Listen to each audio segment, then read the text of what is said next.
Las transformaciones sociales, económicas y políticas tienen su reflejo en la configuración de las poblaciones. Y para entender cómo han evolucionado demográficamente nuestras sociedades y el aspecto que tendrán en el futuro, tenemos con nosotros esta noche a Albert Esteve. Albert, buenas noches.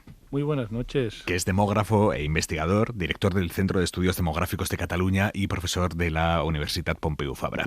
¿Cómo será España dentro de 50 años? ¿Cómo será la sociedad española en 50 años? Pues probablemente más numerosa de lo que es ahora, un poco más mayor de lo que es ahora y más diversa de lo que es ahora. Estas tres características, como mínimo desde el punto de vista demográfico, parecen bastante seguras. ¿Diversa te refieres a? Diversa y que las personas que habitarán en este país en el año de aquí 50 años, pues habrán nacido en países distintos y por tanto pues tendrán antecedentes culturales, maneras de ver la vida, pues a veces condicionadas por estas vivencias personales, digamos, ¿no? ¿Y ahora cómo es el perfil demográfico de un español de 2024? Bueno, ahora tenemos una población con una edad media ya por encima de los 40 y pico de años, con muy pocos hijos, con una creciente población mayor, con bastante buena salud y que va ganando salud con los años, con la excepción del COVID, y también una población que está creciendo demográficamente mucho porque gracias especialmente a la inmigración internacional, que pues estamos con un saldo neto anual pues cercano al 500.000 de personas, ¿no? De crecimiento neto en España, en Madrid, en Cataluña. Y respecto al resto de Europa tenemos nuestra propia realidad demográfica. Bueno, yo diría que somos un país que estamos a la vanguardia del cambio demográfico y tenemos buenas noticias, que tenemos una de las esperanzas de vida más altas del planeta y por tanto eso significa que las personas que nacen en este país se crían, se educan, van al médico, a la salud, etcétera, pues viven casi 83 años en promedio y más que en otros países como Dinamarca o Suecia, que algunos podríamos pensar pues que están siempre son los referentes. Es verdad que también tenemos relativamente pocos hijos, menos que algunos de los países ricos, aunque ahora en estos países como Suecia, Dinamarca, también está cayendo la fecundidad y se van apareciendo a nosotros cada vez más. Y lo que es el impacto de la inmigración, pues sí, ha sido muy intenso y concentrado en el tiempo, y esto es una característica que no se ha dado en ningún otro país, ¿no? ¿En ningún otro? No, en la magnitud y el periodo de tiempo tan breve desde los años 2000, pues yo creo que ha sido especialmente remarcable. Yo creo algún colega había calculado que llegaron incluso más gente entre el 2000 y el 2007 a España que a Estados Unidos, ¿no? Joder. Sí. No, es que pero bueno. me sorprende la verdad, porque uno, yo que sé, piensa por ejemplo en Francia, que tiene una población muchísimo más multicultural, pero ha sido más pero es más espaciado antiguo, en el tiempo, ¿no? sí, es más espaciado, y después también ya tienen las segundas generaciones que ya son un poco más mayores. Aquí todavía las segundas generaciones, digamos, los hijos de los inmigrantes todavía son jóvenes, y es donde está por ver un poco, que yo creo que será la gran cuestión de ver pues cómo estas personas desarrollan sus vidas en España, ¿no? Y si conseguimos pues que no se note la diferencia, ¿no? Sí, una integración real, ¿no? Sí. Y las migraciones internas dentro de España, podemos decir que el éxodo del campo a la ciudad, ese éxodo de la mitad del siglo XX, ¿no ha parado todavía? Bueno, el grueso del éxodo, es decir, la magnitud con que la gente se movió del campo a la ciudad en los años 50, 60, eso no lo hemos vuelto a ver. Yeah. Parte de la razón por la cual hoy en día los pueblos pequeños están perdiendo población no es tanto porque se vayan, que también, sino porque la gente está envejeciendo y lógicamente pues se mueren algún día, ¿no? Y pierden población básicamente por dinámica natural, ¿no? La relación entre nacimientos y defunciones. Ahora nosotros, con la excepción de estas 2 décadas centrales del siglo XX, somos de movernos poco, y de cambiar poco de provincias, etcétera. Y sí, pues sigue habiendo pues la Comunidad de Madrid y Cataluña y otros polos de atracción que acaban también aspirando a gente joven de capitales de provincia más internas, pero digamos así, en comparativa internacional, nuestras tasas de movilidad interna son relativamente bajas comparadas, por ejemplo, con Estados Unidos, Holanda, otros lugares, ¿no? ¿La España vaciada es un hecho específico de España o eso en el resto de Europa también se da?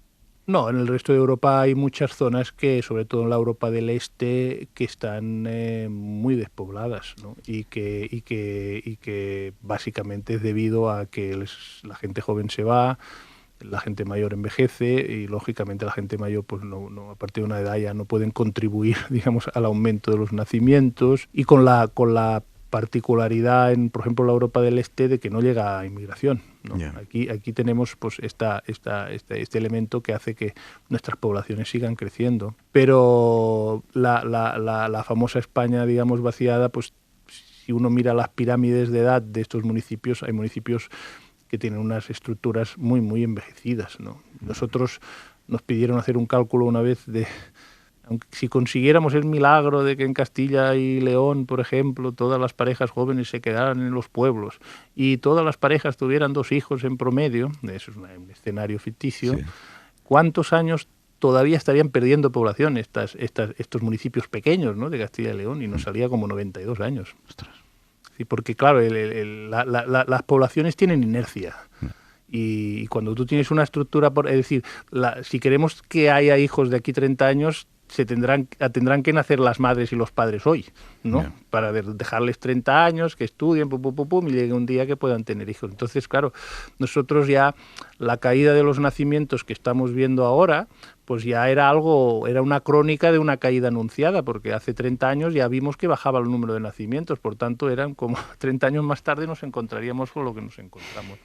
¿Qué ciudades son las que más están creciendo en población? ¿Es Madrid o hay sorpresas aquí? No tengo la cifra en la cabeza, pero lógica, Madrid es un gran polo de atracción. Cataluña también está creciendo, todo lo que es el ámbito. Cataluña celebró en el mes de noviembre, creo, del 2023, haber rebasado los 8 millones de habitantes. Y estos 8 millones pues se están concentrando en el área metropolitana, la región metropolitana de Barcelona, y eran unos 8 millones que hace 5 años o hace 10 años ningún demógrafo experto hubiéramos, si llegaremos un par de horas y bajaremos, ¿no?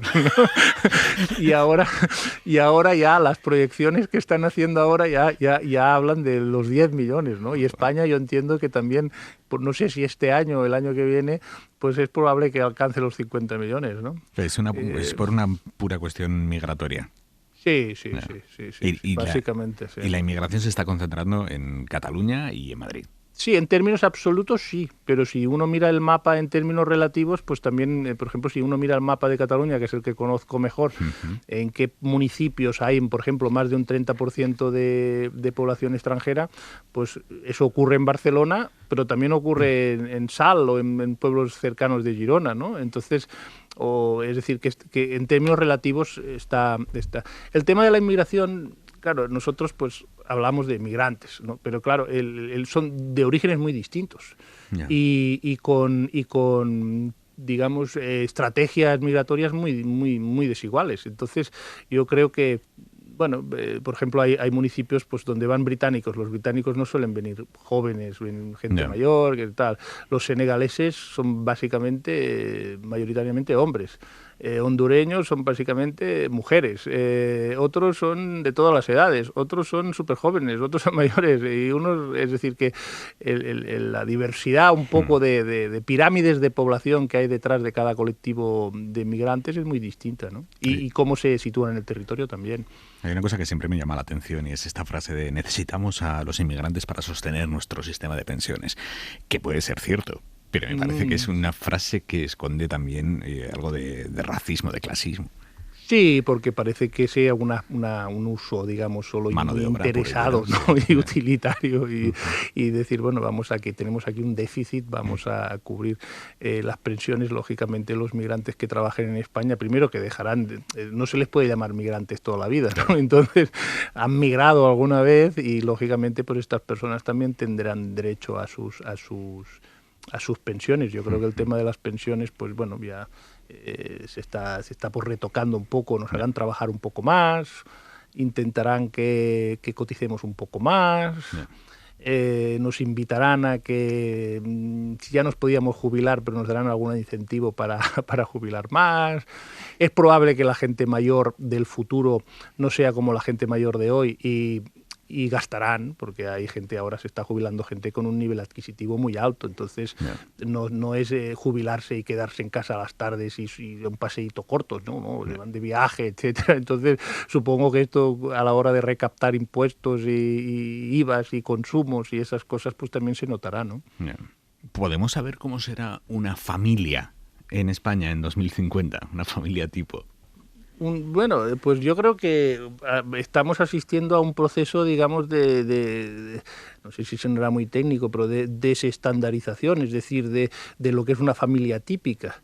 Porque hoy en día, si seleccionamos al azar a una persona de 40 años, pues puedes encontrar desde una persona casada, con hijos, tal, con hipoteca, con dolores de cabeza continuamente, y una persona que a lo mejor vive sola, sin pareja, y que su gran preocupación a lo mejor pues es trabajar y se puede permitir el lujo de cambiar de trabajo porque no tiene unos... Es decir, hay mucha heterogeneidad cada vez más en cómo la gente se organiza las vidas, y nosotros pues ya sabemos que un 30% de las mujeres nacidas en 1975 no va a ser madre, o no así, y de hombres todavía más alto. Entonces, claro, no es lo mismo vivir 100 años con hijos que sin hijos, ¿no? Sí. Y eso yo creo que vamos a asistir a las primeras generaciones que se harán mayores con unas, digamos, carreras familiares o unas trayectorias familiares muy distintas a las que ha sido lo habitual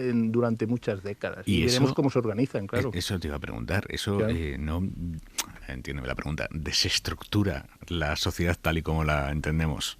Sí, como mínimo la condiciona, la altera, la modifica, yo creo que se redefinirán los lazos, no sé, la vivienda es, por ejemplo, claro, una de las cosas que estamos viendo es que el tamaño medio del hogar está cayendo, incluso sin que creciera la población, pues no es lo mismo si hay 1 millón de personas que están dispuestas a vivir en grupos de 4 o en grupos de 2 o en grupos de 1, ¿no? En grupos de 1, imagínate, necesitas 1 millón de viviendas. Entonces, claro, todos estos cambios están alterando, pues por ejemplo, la demanda residencial, el hecho de que, por ejemplo, a lo mejor la gente decida, pues tenga que compartir piso hasta una edad que no hubieran deseado, o quedarse a vivir a casa de los padres. Es decir, bueno, ya se están viendo adaptaciones, ¿no?, al hecho de que una persona de 25 años hoy es muy distinta a una persona de 25 años en el año 1975, que probablemente ya llevaba 5 años casado.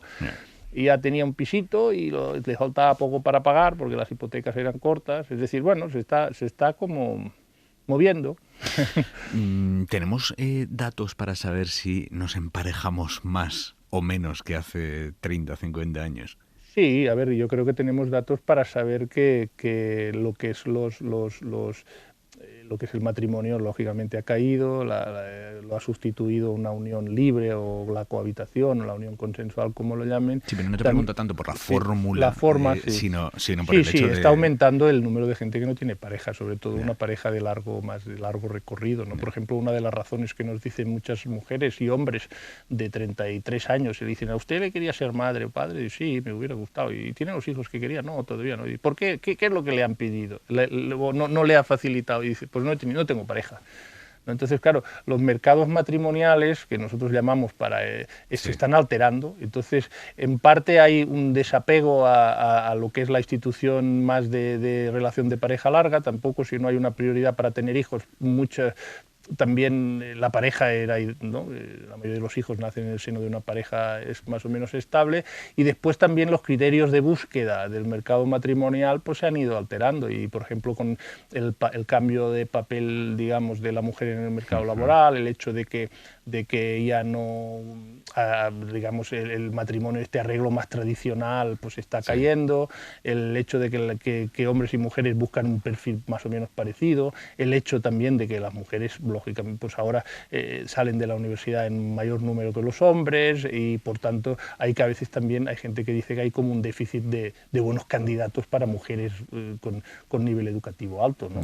Y entonces eso genera como una especie de desajustes, hace que aumente la soltería entre estos grupos, aumenta también la soltería entre los hombres de menos perfil educativo, laboral, etcétera, y bueno, son dos grupos que hace de mal unir, ¿no? Porque están en los dos extremos, ¿no? Y entonces, bueno, hay cambios importantes. Es llamativo esto, que los mayores niveles de igualdad que por fortuna hemos conseguido tienen también consecuencias en la evolución demográfica. Sí, tensionan las estructuras preexistentes que están mal acostumbradas a un tipo de, digamos, de mercado, ¿no? Y todavía se ha adaptado a ese mercado. Entonces eso, hay gente que propuso, que dijo, bueno, esto es una cosa transitoria, ¿no? Es decir, vamos a dejar pasar esto, no transitoria el hecho de que la mujer, sino de que el hombre se dé cuenta de que tenía que cambiar un poco el perfil y tendría que readaptarse a un mercado donde había otras exigencias, ¿no? Y decían, bueno, cuando se llega a este nuevo equilibrio, a este hombre moderno que nacerá de esta presión, ¿no? Por interés se van a modernizar, digamos, van a volver a formarse parejas felices, y cuando se hayan formado estas parejas felices volverán a querer tener hijos. Albert, cuando preguntáis, me has dicho antes, preguntamos a las parejas que no han tenido hijos, o a las personas que no han tenido hijos, por qué no han tenido, y algunas nos dicen, no, pues querría, pero no he encontrado con quién. ¿Está aumentando el número de personas que os dice, lo hemos intentado, pero físicamente no hemos podido, una cuestión de esterilidad o lo que sea? ¿Eso está aumentando claramente? Sí, eso está aumentando porque, pues como retrasamos la edad al primer hijo, pues lógicamente cada vez pues hay más personas que lo intentan a partir de los 33, 34, 35. Entonces, si tú preguntas a las personas, mujeres, por ejemplo, de 40 años, y les dices, ¿usted quería tener hijos? Sí. ¿Y pues no los ha tenido? No. ¿Y por qué no los ha tenido? Pues la mitad te dicen, la mitad de estas, de este grupo, te dicen que no se quedan embarazadas. Bien. Ya no te dicen no tengo pareja, o ya no te dicen no tengo trabajo, o ya no te dicen no tengo una vivienda que sea adecuada. No, ya a los 40 años eso ya más o menos lo tenemos más o menos resuelto, pero allí sí que crece cada vez más el número de nacimientos que son de reproducción asistida. Creo que estaba el 8. Ahora diré una mala cifra, no la quiero decir. No la digas. Creo que era el 8 o el 9% de todos los nacimientos de reproducción asistida. Lo he hecho calculado hace unos días, pero no me acuerdo. ¿Cómo está condicionando el urbanismo la evolución de la demografía? Bueno, el urbanismo supongo que te refieres al tema de la vivienda y... Sí, a la construcción de nuestras ciudades y de nuestros bloques de pisos, sí. Bueno, yo creo que hay una atracción cada vez mayor para vivir en ámbitos urbanos, porque mucha gente que incluso tiene trabajo en provincias no tan urbanas, pues prefieren rodearse de gente joven, de lugares, etcétera. Entonces yo creo que hay una creciente, digamos, urbanización a lo grande, de vivir en grandes metrópolis. Eso es un interés, y eso hace pues que genera más presión en lugares donde ya tenían suficientemente presión. Entonces, el hecho de la emancipación, pues yo creo que está muy, muy relacionada con la capacidad de poder acomodar, digamos, las exigencias residenciales de la mayoría de jóvenes. Nosotros tenemos un gran stock de jóvenes viviendo en casa de los padres. Y hace gracia la expresión stock de jóvenes. Sí, no, pero es que allí hay una demanda potencial de que a la que salga un alquiler más o menos razonable, que hay una persona, mira que tengo un pisito, y tal, sale y se llenan en 10 minutos, ¿no? Porque están allí esperando a que salga la oportunidad. El problema es que no sale esta oportunidad, porque hay mucha demanda, hay mucha presión, hay especulación, hay pues transformación de los usos de las ciudades, pues donde había casas hay hoteles, y bueno, es todo bueno, toda esta locura del atractivo que tienen las grandes ciudades y que generan tanto dinero, pues que la gente aprovecha para hacer, bueno, pues para sacarse el dinero, las grandes empresas, todo el mundo, y bueno, así. Albert, la demografía como ciencia puede hacer un análisis del pasado, que esos son datos, y eso es análisis de datos puros y duros, y luego puede hacer también proyecciones, que también son datos puros y duros, pero no sé hasta qué punto en las proyecciones hay un porcentaje alto de certeza, de futurología. ¿Qué hay detrás de la demografía en proyección? Bueno, nosotros nos equivocamos mucho, la verdad. Nos equivocamos mucho porque, mira, lo que es la evolución de la mortalidad, eso es bastante fácil de predecir. Porque, a no ser que tengas una pandemia de por medio. Sí, a no ser que tengas una pandemia, pero se va ganando esperanza de vida a un ritmo muy constante. Por tanto, eso es fácil. El tema de la fecundidad, por desgracia, también es fácil de predecir porque llevamos 30 o 40 años con el mismo nivel prácticamente, de 1,1 a 1,3, y entonces eso tampoco genera mucho. Ahora, la gran incógnita es el tema de la inmigración. Es decir, en el año 2013, pues que estábamos todavía la crisis y se había bajado mucho la llegada de inmigrantes, pues no se atrevió el Instituto Nacional de Estadística, pero no por criticarlos, ni nosotros, ni nadie, a poner que tendríamos un saldo neto de 500.000.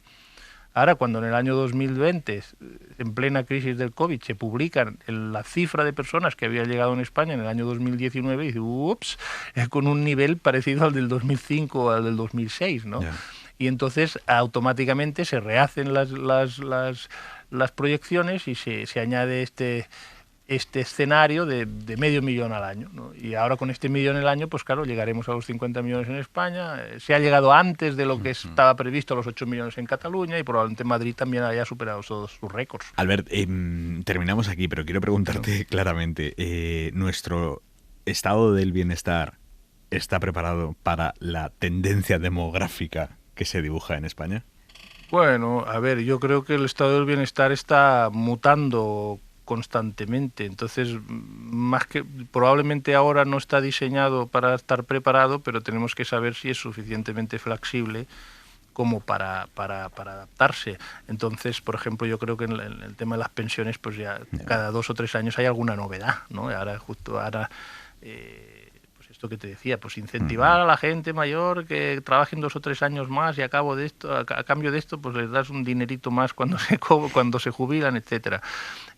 Yo creo que el estado del bienestar, si tuviera que dar una recomendación, es que al final vivimos en una economía como de edades, ¿no? Y entonces, pues los niños pequeños no aportan nada al pote común, digamos, ¿no? Y la gente mayor, pues ya han aportado la mayoría mientras han estado trabajando, pero después pues cobra la pensión, van más al médico, etcétera, etcétera. Entonces tenemos que conseguir que todo un grupo central de la población, pues la que está activa, la que cotiza, la que todavía no va tanto al médico, etcétera, pues son los que van llenando esta caja, ¿no? del estado del bienestar.